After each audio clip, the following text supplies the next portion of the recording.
Assalamualaikum warahmatullahi wabarakatuh. Alhamdulillah wa syukrulillah wa bini'matillah wa la hawla wa la quwata illa billah. Ashhadu an la ilaha illallah wahdahu la syarikalah wa ashhadu anna Muhammadan abduhu wa rasuluhu la nabiyya ba'dah, amma ba'du. Saudara-saudaraku yang dirahmati Allah Subhanahu wa taala, Nabi sallallahu alaihi wasallam bersabda bahwa Allah Subhanahu wa taala akan memanggil kepada 4 golongan tersebut. Pertama, Allah akan memanggil orang yang kaya raya, orang yang banyak harta. Kata Allah, wahai orang kaya, kenapa waktu di dunia kau tidak sholat kepadaku, tidak menyembah kepadaku, tidak beribadah kepadaku? Kata orang yang kaya raya, saya tidak sempat Gusti, karena saya harus mengurus harta kekayaan. Karena saya harus mengurus bisnis yang di sana, bisnis yang di sini, makanya tidak sempat beribadah kepadamu. Kata Allah Subhanahu wa taala, lihat Sulaiman alaihi salam, meskipun banyak harta, banyak kekayaannya, tetapi Sulaiman alaihi salam tidak pernah lepas beribadah kepadaku, selalu beribadah dan beribadah kepadaku. Yang kedua, Allah panggil hamba sahaya. Mungkin kalau sekarang bisa dikategorikan, mohon maaf, pembantu atau asisten.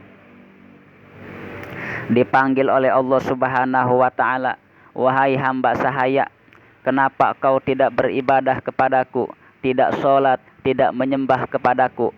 Hamba sahaya berkata, Gusti, saya tidak sempat beribadah kepadamu karena saya sibuk harus mengurus pekerjaan saya, tugas saya yang harus disiap-siapin demi kebutuhan atasan saya. Saya harus menuruti perintah dari atasan saya, makanya saya tidak sempat untuk beribadah kepadamu. Kata Allah Subhanahu wa taala, lihat Yusuf alaihi salam menjadi hamba sahayanya Uzair. Tetapi Yusuf alaihi salam tidak pernah lepas dari beribadah kepadaku, selalu beribadah dan beribadah kepadaku. Yang ketiga, Allah Subhanahu wa taala memanggil orang yang sakit. Dipanggil oleh Allah Subhanahu wa taala, wahai orang yang sakit, kenapa kau tidak sholat? Kenapa kau tidak beribadah? Kenapa kau tidak menyembah kepadaku? Orang sakit berkata, kata orang sakit, Gusti, saya tidak sempat untuk beribadah kepadamu, untuk menyembah kepadamu, karena saya sakit kepala, sakit perut, ada yang lebih parah lagi, sakit hati. Subhanallah. Kata Allah Subhanahu wa taala, cuma begitu doang sakitnya, tapi kamu tidak sholat, tidak beribadah kepadaku.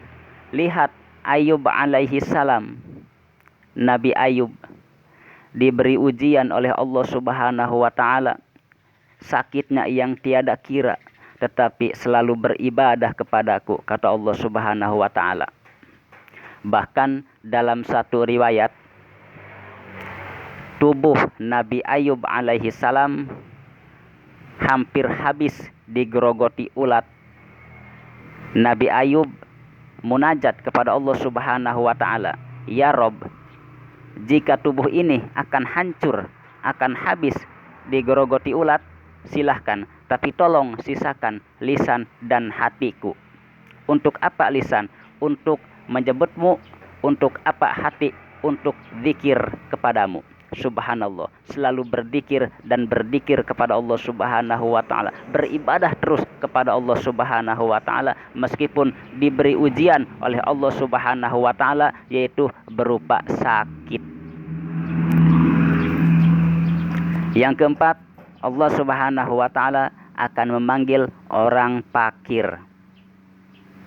Orang fakir Mungkin bisa dikategorikan orang yang tidak punya apa-apa. Dipanggil oleh Allah Subhanahu wa ta'ala, wahai fakir, kenapa kau tidak sholat? Kenapa kau tidak beribadah? Kenapa kau tidak menyembah kepadaku? Kata orang fakir, saya tidak sempat menyembah kepadamu, saya tidak sempat sholat, tidak sempat beribadah, karena harus selalu mencari nafkah, mencari sesuap nasi seteguk air, pagi turun, sore pulang, pagi berangkat, sore pulang, untuk mencari nafkah, karena saya orang susah, tidak punya apa-apa.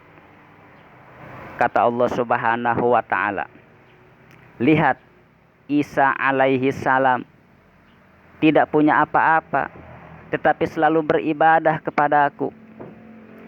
Tidak pernah lepas, selalu beribadah dan beribadah kepadaku. Bahkan Isa alaihi salam la baitan, tidak punya rumah, wala malan, tidak punya harta kekayaan, wala zaujatan, tidak punya istri, hidup sebatang kara, tetapi Isa alaihi salam selalu beribadah kepadaku. Itulah 4 golongan yang akan dibanding-bandingkan oleh Allah Subhanahu wa ta'ala dengan makhluk Allah yang lainnya. Saudara-saudaraku yang dirahmati Allah Subhanahu wa ta'ala, sekian dakwah singkat dari saya. Kurang lebihnya mohon maaf. Jika banyak kesalahan, kekurangan, dan kekeliruannya, sekali lagi saya mohon maaf. Akhirul kalam, wallahul muwafiq ila aqwamit thoriq. Wassalamualaikum warahmatullahi wabarakatuh.